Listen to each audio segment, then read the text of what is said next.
ഇദ്ദേഹം ഇതേപോലെ തനിച്ച് സ്വർഗത്തിലേക്ക് നടന്നു കയറുന്നത് നിങ്ങൾക്ക് കാണാം, കൃത്യമായി നിങ്ങൾക്ക് കാണാം എന്ന് അബൂദർ അൽ ഖിഫാരി റളിയല്ലാഹു അൻഹുവിൻ്റെ ജീവിതം ഏറെ സംഭവബഹുലമായ ഒരു ജീവിതമാണ്.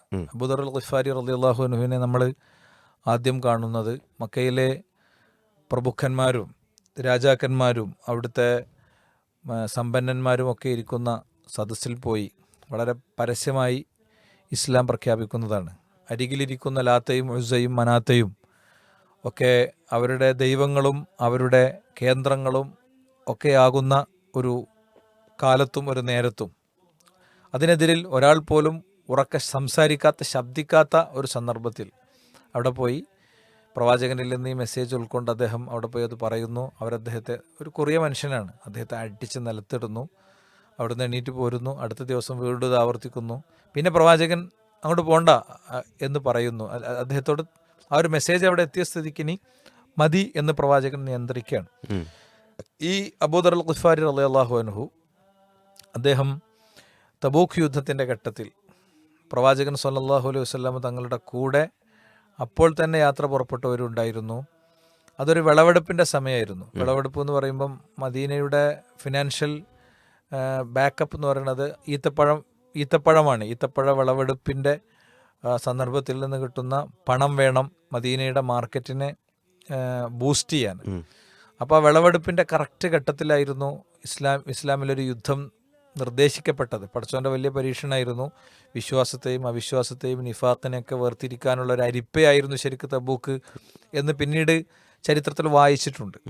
അപ്പോൾ ഈ ഒരു സന്ദർഭത്തിൽ 3 വിഭാഗങ്ങൾ അവിടെ ഉണ്ടായി. ഒന്ന്, പ്രവാചകൻ സ്വല്ലല്ലാഹു അലൈഹി വസല്ലം തങ്ങളോട് കൂടെ യാത്ര പുറപ്പെടാൻ എല്ലാം തൃണവൽഗണിച്ചുകൊണ്ട് തൻ്റെ തോട്ടങ്ങളെയും തൻ്റെ ജോലിയുടെ അവസരങ്ങളെയും തൻ്റെ വിളവിനെയും ഒക്കെ അവഗണിച്ചുകൊണ്ട്, നീണ്ട കാലത്തിനു കാത്തിരുന്ന് കിട്ടുന്ന വിളവിനെയൊക്കെ അവഗണിച്ചുകൊണ്ട് പുറപ്പെട്ടൊരു ടീമുണ്ടായിരുന്നു. രണ്ടാമത്തെ ടീം പുറപ്പെടുമ്പോൾ പൂർണ്ണമായും ഒരു അജണ്ട ഉള്ളിൽ വെച്ച ആൾക്കാരായിരുന്നു. അവരിങ്ങനെ പുറപ്പെട്ട് കുറച്ചെത്തുമ്പോൾ എല്ലാവരും കൂടി ഒരു ടീം ഒന്നിച്ച് വന്നിട്ട് പറഞ്ഞു, ഞങ്ങൾക്ക് വരാൻ കഴിയില്ല, ഞങ്ങൾ മദീനയിലേക്ക് മടങ്ങുകയാണ്, അല്ലെങ്കിൽ മദീനയിൽ ഞങ്ങൾ പുറപ്പെടണില്ല, ഞങ്ങൾക്ക് ഒരുപാട് പ്രയാസങ്ങളുണ്ട് എന്ന് പറഞ്ഞ് അവിടെ സ്പോട്ടിൽ പിന്നെ പിൻവാങ്ങിയ ആളുകളുണ്ടായിരുന്നു. അവർ പൊടുന്നനെ മുനാഫിഖീങ്ങൾ വലിയൊരു പ്രവാചകനൊരു സർജിക്കൽ സ്ട്രൈക്ക് ഇട്ടതാണ്. പ്രവാചകൻ്റെ ആത്മവിശ്വാസത്തെയൊക്കെ തകർക്കാനൊക്കെ വേണ്ടിയിട്ട് ചെയ്തതായിരുന്നു. വേറൊരു വിഭാഗം ആളുകൾ വരാം എന്ന് പറഞ്ഞ ആളുകളായിരുന്നു. ആ വരാം എന്ന് പറഞ്ഞ ആളുകൾ തന്നെ 2 ടീമുണ്ടായി. കുറേ ആളുകൾ എത്തി. അവർ ആ സമയമായപ്പോഴേക്ക് വിളവെടുപ്പൊക്കെ ക്ലോസ് ചെയ്തിട്ട് ചെറുപ്പക്കാരും അതിവേഗം യാത്ര ചെയ്യാൻ പറ്റുന്നവരും മണൽക്കാറ്റ് പ്രശ്നമില്ലാത്തവരും വാഹന സൗകര്യമുള്ളവരൊക്കെ ആയിരുന്നു. അവർ അവിടെ എത്തി. വേറൊരു വിഭാഗം ആളുകൾ പോയില്ല. അവരും ഇതേപോലെ മുനാഫിഖീങ്ങൾ വേറൊരു തരം സർജിക്കൽ സ്ട്രൈക്ക് കൊടുത്തതായിരുന്നു പ്രവാചകന്. ഈ ടീം പിൻവാങ്ങി, എന്നാലും ബാക്കിയുള്ളവരൊക്കെ വരുമല്ലോ എന്ന് വെച്ചപ്പോൾ അവരും വന്നില്ല. എന്നാൽ അതിൽ അവിടെ എത്താൻ കഴിയാത്ത കുറച്ച് വിശ്വാസികളുണ്ടായിരുന്നു, ഒട്ടും എത്താൻ കഴിയാത്ത. അപ്പോൾ യുദ്ധം തുടങ്ങാനായപ്പോൾ ആളുകളിങ്ങനെ നോക്കുകയാണ്, പിന്നെ ആരൊക്കെ എത്തി, വരാമെന്ന് പറഞ്ഞാൽ ആരൊക്കെ എത്തി. കാരണം ഇത് ഈമാനും നിഫാഖും വേർതിരിക്കുന്ന ഒരു നിമിഷമാണ്. അപ്പോൾ ആളുകൾ ഭയങ്കര ടെൻഷനായി. അബൂദറിനെ കാണാല്ലേ നബിയെ, അബൂദറിനെ കാണാനില്ലല്ലോ എന്നിങ്ങനെ പറഞ്ഞു. അപ്പോൾ പ്രവാചകൻ പറഞ്ഞു, അബൂദർ വരും, അബൂദർ തീർച്ചയായും വന്നിരിക്കും എന്ന് പ്രവാചകൻ അവരെങ്ങനെ ആശ്വസിപ്പിച്ചു. കാരണം വരാത്തവർ പ്രതികളാകാൻ പോവുകയാണ്. അബൂദർ പ്രതിപ്പട്ടികയിൽ കയറുന്നത് ഇവർക്ക് ഇഷ്ടമല്ല. അവർ അബൂദറിനെ കാണുന്നത് അങ്ങനെയല്ല. അബൂദർ അവരുടെ ആവേശമാണ്, അബൂദർ അവരുടെ വഴിയാണ്, വെളിച്ചമാണ്. കുറച്ച് കഴിഞ്ഞപ്പോൾ അങ്ങകലെ ഒരു മനുഷ്യരൂപം പ്രത്യക്ഷപ്പെട്ടു. ആ മനുഷ്യരൂപം പതിയെ അരികിലേക്ക് അടുത്തുകൊണ്ടിരിക്കുമ്പോൾ തബൂക്കിൻ്റെ യുദ്ധഭൂമിയിലെ ടെൻറ്റിലെ പ്രവാചകൻ്റെ കൂടെയുള്ള മനുഷ്യർ പ്രാർത്ഥിച്ചു കൊണ്ടിരുന്നു, അബൂദർ ആകണമേ എന്ന്. അപ്പോൾ തന്നെക്കാളും വലുപ്പമുള്ള വലിയൊരു ലഗേജും ചുമലിലേറ്റിയിട്ട് അബൂദർ അൽ ഖിഫാരി റളിയല്ലാഹു അൻഹു അങ്ങനെ പാദം പൊട്ടി ശരീരം തളർന്ന് അവശനായി പ്രവാചകൻ്റെ പള്ളിയിൽ വന്ന് അങ്ങോട്ട് വീഴുകയാണ്. അപ്പോൾ എന്ത് പറ്റിയ അബൂദർ എന്ന് ചോദിച്ചപ്പോൾ പറഞ്ഞു, എൻ്റെ യാത്രാവാഹനം നബിക്കറിയാലോ, അത് കുറച്ച് വയസ്സനായ ഒരു ഒട്ടകമാണ്. വഴി മധ്യേ എൻ്റെ വയസ്സനായ ഒട്ടക ഇരുന്നു പോയി, അതിന് യാത്ര പറ്റാത്തൊരവസ്ഥ വന്നു. അപ്പോൾ ഞാൻ ആ യാത്രാവാഹനത്തിൻ്റെ മുകളിൽ നമുക്ക് കഴിക്കാനും കുടിക്കാനൊക്കെ ഞാൻ കൊണ്ടുവരാമെന്ന് പറഞ്ഞ സാധനങ്ങൾ ഏറ്റിട്ടും കൊണ്ട് പോകുന്നതാണ് നബിയെ എന്ന് പറഞ്ഞു. പ്രവാചകൻ അവിടെ ഖണ്ഡമിടറിക്കൊണ്ട് പറയേണ്ട ഒരു കാര്യമുണ്ട്. ഈ അബൂദറില്ലേ, ഇദ്ദേഹം ഇതേപോലെ തനിച്ച് സ്വർഗത്തിലേക്ക് നടന്നു കയറുന്നത് നിങ്ങൾക്ക് കാണാം, കൃത്യമായി നിങ്ങൾക്ക് കാണാം എന്ന് പ്രവാചകൻ സല്ലല്ലാഹു അലൈഹി വസല്ലം തങ്ങൾ അബൂദറിനെ സാക്ഷി നിർത്തി പറയാണ്.